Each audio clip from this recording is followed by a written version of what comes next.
Just say that? Yeah. All right. My name is Ronnie Bell. I'm a student athlete at the University of Michigan.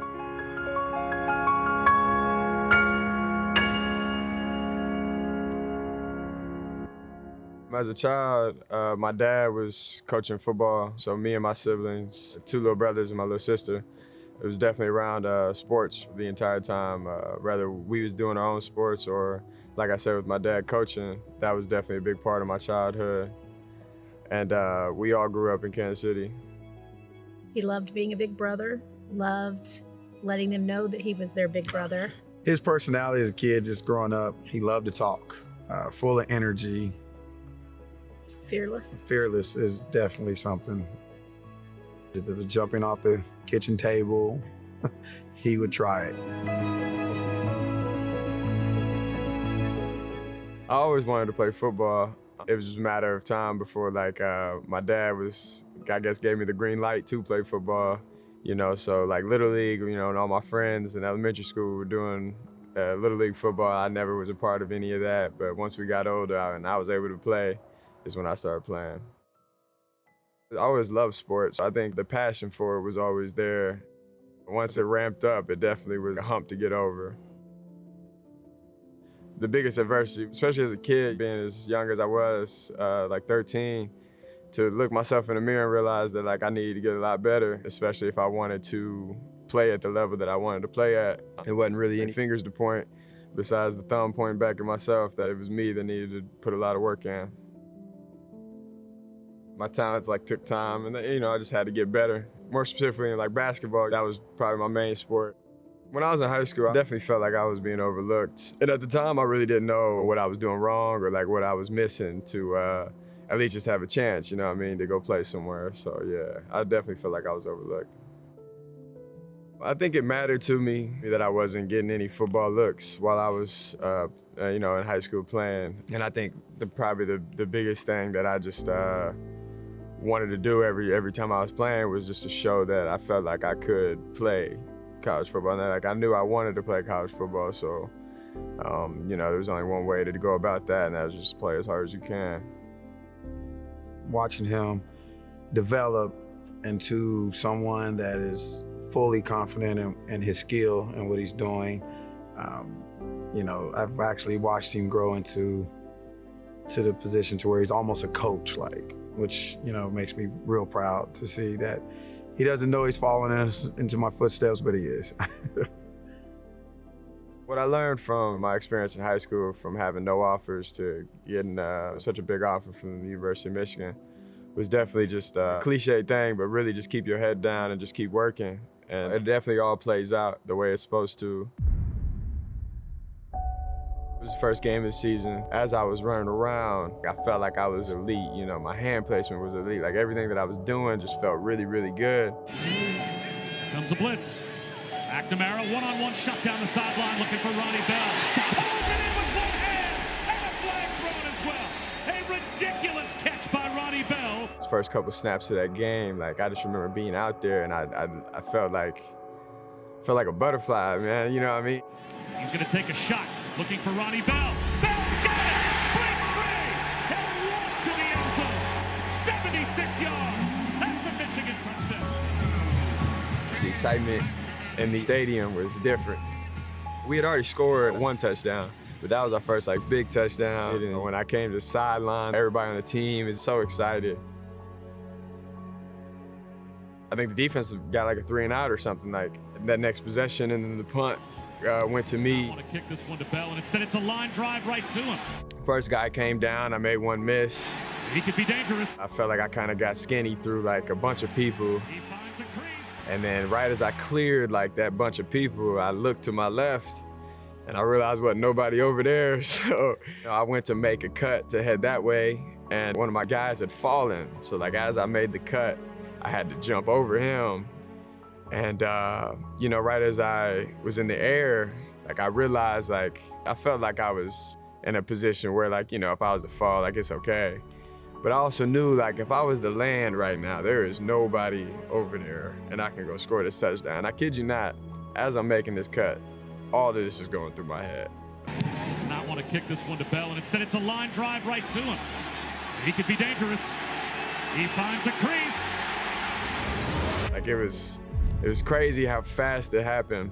I made the decision to try to land, and so I planted awkwardly. And right as I planted, unfortunate guy happened to get tackled at the same time. And in the moment, it felt like I just really hyperextended my leg, and so it hurt, And I hit the ground. I felt like my whole leg just kind of freaking out. As soon as I, felt something, I got up and I went to get off the field, and I remember falling back down.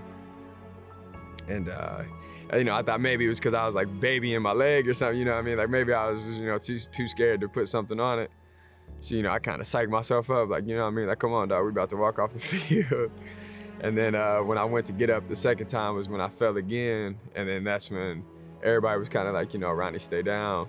And I just remember, when the trainers came out there, I was telling them, I hyperextended my leg, like, blah, blah. Like I'm okay, blah, blah, blah. It's like my hamstring or something, But with the doctor, he knew right away what it was. He grabbed on my leg and I heard him say it. And I thought maybe I was just kind of in my head about what was going on, maybe that ain't what he really said.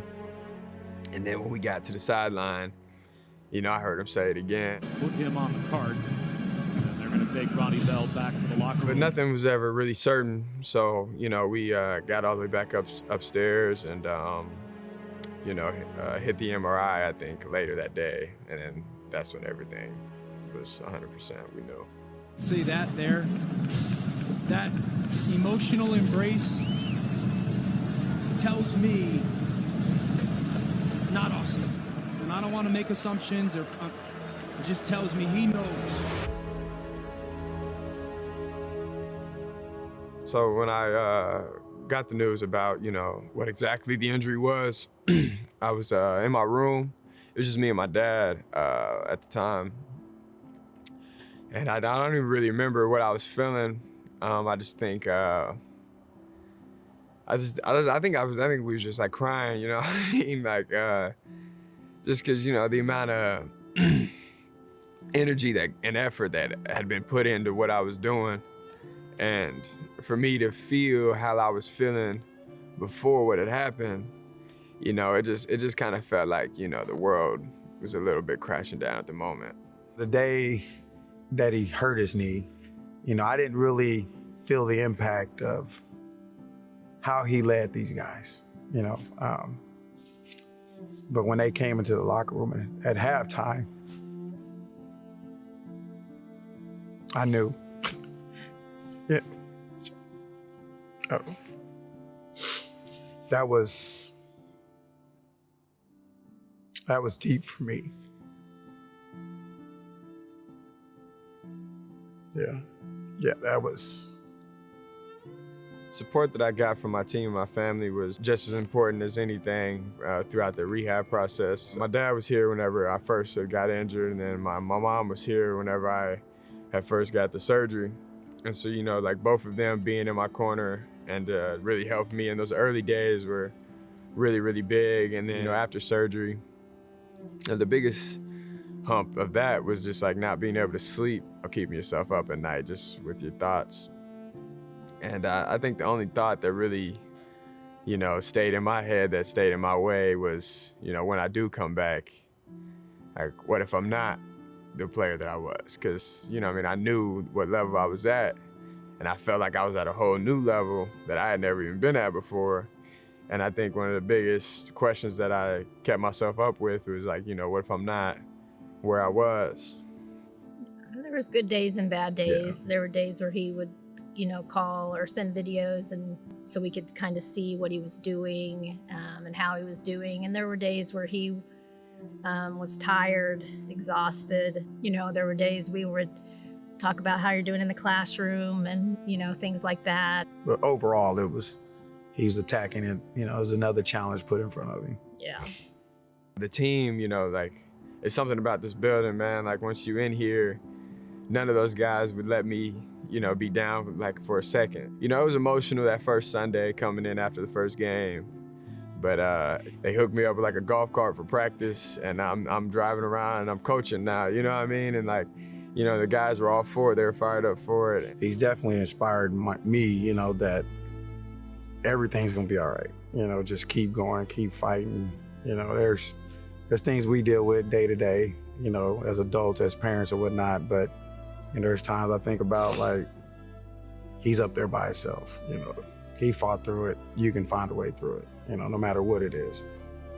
What I showed the team, I didn't even really realize when I did it, but like when I was to get injured the way that I did, and then for me to stay around and, you know, and help and, you know, just find a way to still be a part of everything and help, I realized like I was kind of one of the first guys to actually do that. And so I feel like when I did that, it kind of showed guys that, you know, even if you aren't playing, like you still can, and it's okay to still be a part of this. And, you know, just like I said, really just be where your feet at and make the most of whatever situation you have.